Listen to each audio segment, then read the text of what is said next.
Hi guys. So mixtapes. I've been doing this 25 years now, and mixtapes have always mattered in urban music. Always, always, always, always. Um, in today's music industry, at least here in the South, we give away a lot of music for free. And we do that because it's so oversaturated. There's so many artists today that in order for a rapper to stand out, they need to get their music to the masses, to the people, and let the people kind of decide what they like and what they don't like. In rap, we've always lacked artist development, and it's just the nature of the genre of rap. The labels in the early 80s when rap first started treated rap like it was disposable, like it was a fad. And the funny thing is, when I got into the music industry, it was 1992, and 12 years in, the labels were still calling it a fad, which is really kind of funny.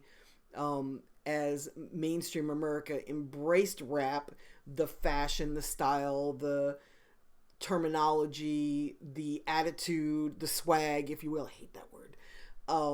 But hip hop was everywhere. I remember realizing that there was no going back when I was watching TV in the 90s and Fruity Pebbles had Fred and Barney rapping in the commercial. It was just crazy. And I realized that rap is everywhere. Fast forward to today, the most popular play on Broadway is Hamilton. And Hamilton is a hip hop play or a hip hop opera, if you will. So there's no denying how popular rap has become. I was just reading a report from BuzzAngle, and you're going to read an article by me probably by the end of the week about this, talking about how the most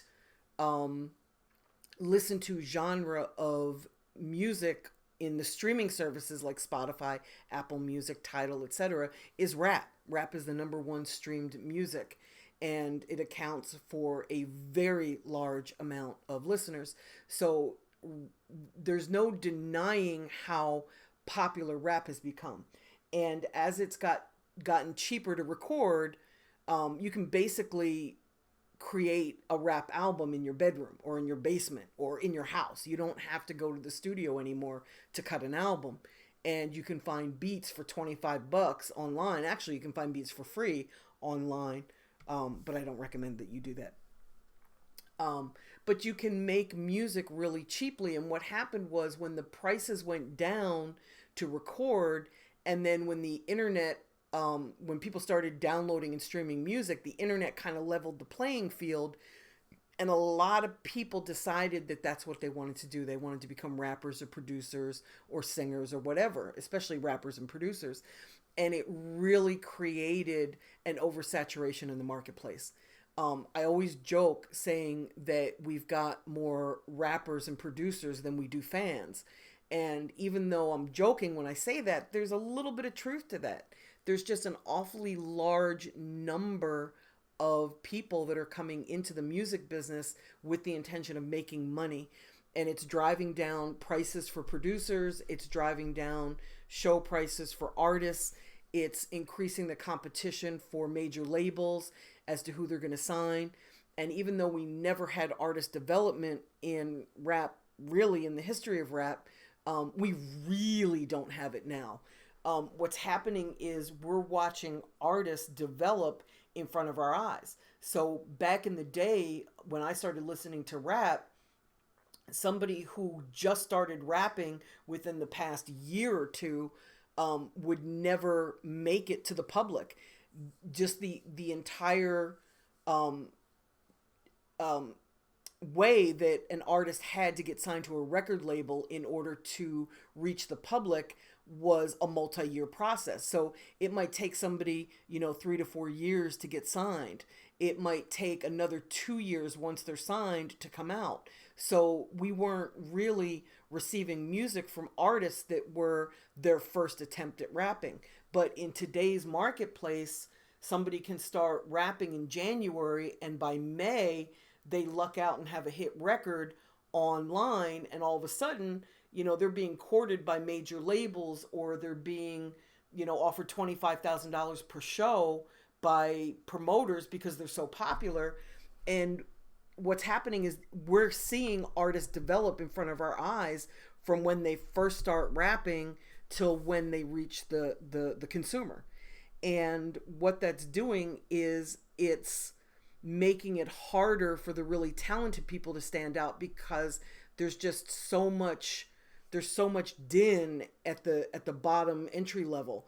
And then when somebody comes in, they kind of have to climb up through all of that dead weight and then kind of stand out. And it just takes a little bit longer to climb in a career today than it did years ago, because it's so oversaturated.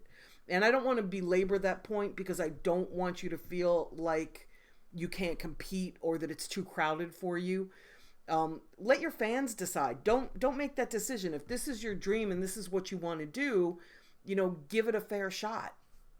But all that to say, I'm coming back to the topic now of mixtapes. Because of the oversaturation, many of the artists, when they put out music, if they don't give away their music for free, they're not going to be able to build a fan base, because the fans have gotten so used to getting free music that if you don't give away your music, there's something wrong with you. So you've got to build your fan base first with music, mostly free music. You can still put it on sites for sale. Like, just because you're starting out and you've got your first mixtape, provided you own the rights to all of the music, meaning you didn't take somebody else's beat, like somebody that's already on, like Kendrick Lamar's beat, or a Young M.A. beat. A lot of people kind of bit her beat and put music out. When you don't own the beat, you can't sell it. You can only give it away for free. And even that, technically you're not supposed to do that. But I know in hip hop, we don't really follow the rule on that, when we kind of just put our music out there.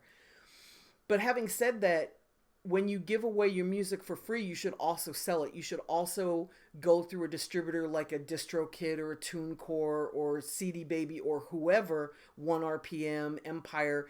Get your music out there into the marketplace. Get it for sale, so that if somebody does want to support you and buy your music or stream your music where you get paid, then they can certainly choose to do that, and you will make money. And I think that's kind of the whole point, is that you want to be able to do this for a living. You don't want to have to work a day job for the rest of your lives, or you don't want to do this part-time. You want to be able to make money with your music and tour and make show money with your music. That's really the point. If that's not the point, then you watching these videos is kind of a waste of your time, because I'm not talking about music as a hobby. I'm talking about the music business, so making money in music, right? So when you put out your mixtape, not only do you need to put it out there, but you've got to market and promote it, which means you need some sort of a budget.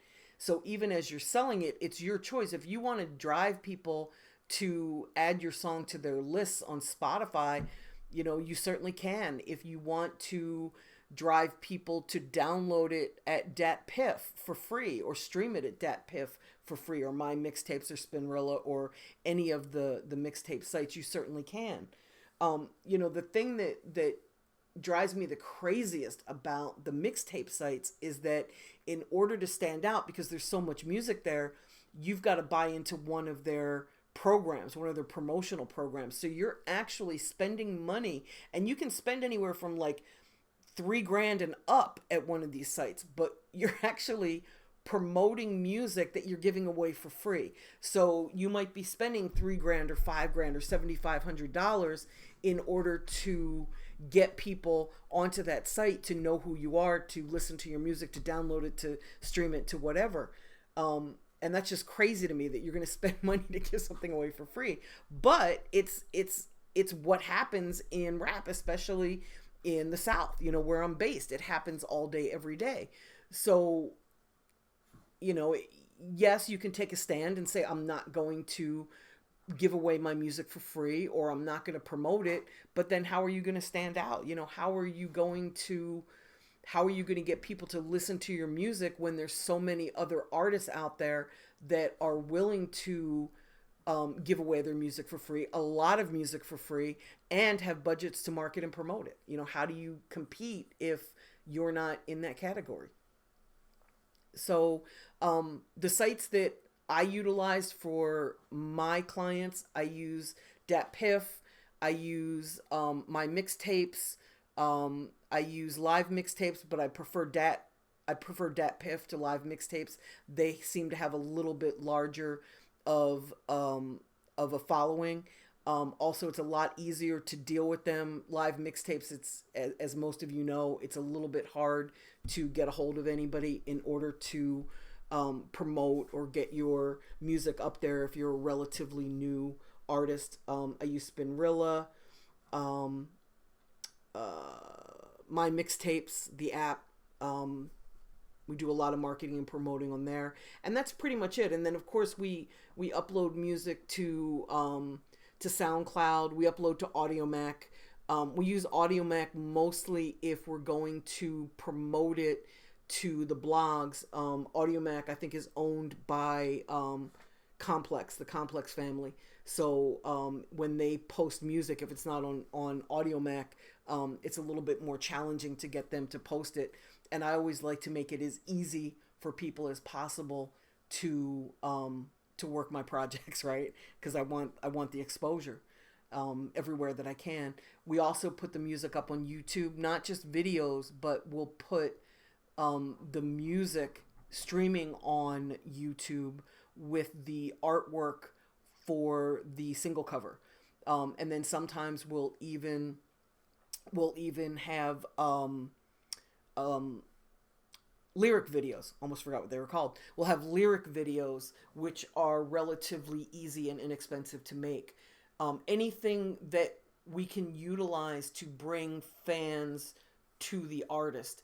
And of course, we still use websites. I know every time I say that we use websites, I get people commenting saying, I have Facebook, I don't need a website. You still need a website. A website is like your central clearinghouse for all of your product, you know, whatever that is. Like if you go to wendyday.com, it has all of my links there. It's got it's got the link so that you can go buy my book. It's got my bio. It's got pictures. It's got everything that you need. You still need that in today's market. You absolutely need that. We drive fans to the artist's website more than we drive them any other place, because once we get them to the website, we can capture their email address.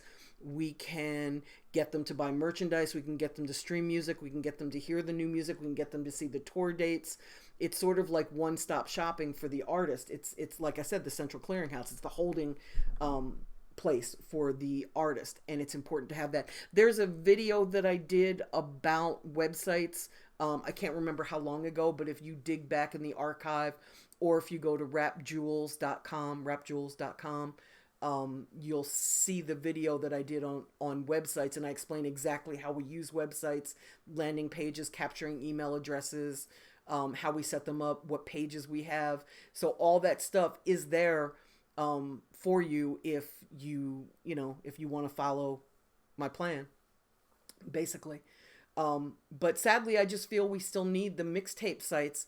For those of you who are rapping over other people's beats, I'm not going to stop you from doing that, but I am going to tell you that there are two types of artists that do that: the amateurs, and then the artists who are very well known, like a Drake or a Meek Mill or Wale or whoever.